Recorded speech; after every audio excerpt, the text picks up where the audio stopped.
abolida wara hemo sumuso bolida wara hemo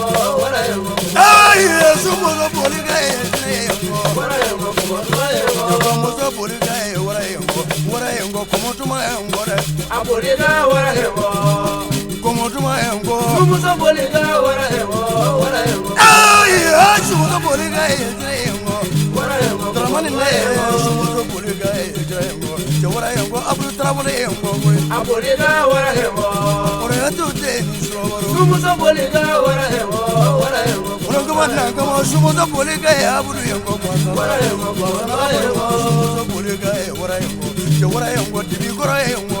abolida wara hemo sumuso bolida wara hemo hey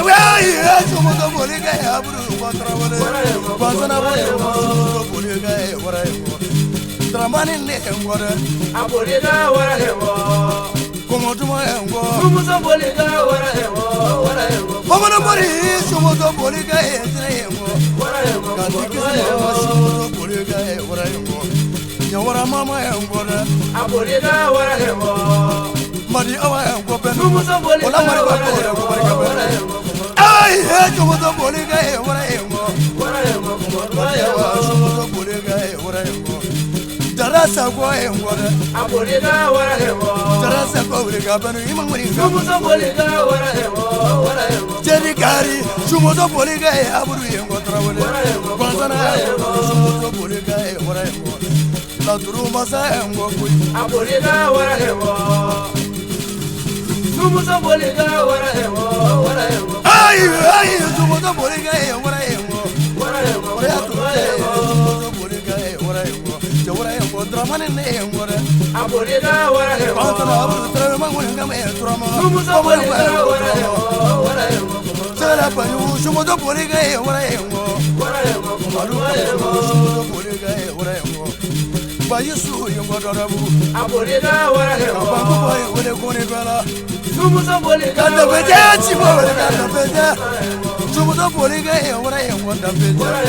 aburu trawole sumuso bolida wara hemo jawara hemo bayisu ngore abolida wara hemo bayisu jeye baronu sumuso bolida wara hemo sumuso bolida aburu trawole sumuso bolida wara hemo la duru masa hemo abolida wara hemo sumuso bolida wara hemo ay sumuso bolida aburu trawole aburu trawole sumuso bolida wara hemo tine abolida wara hemo sumuso bolida wara hemo Agula bolida tine ngo namatunu abolida wara hemo sumuso bolida wara hemo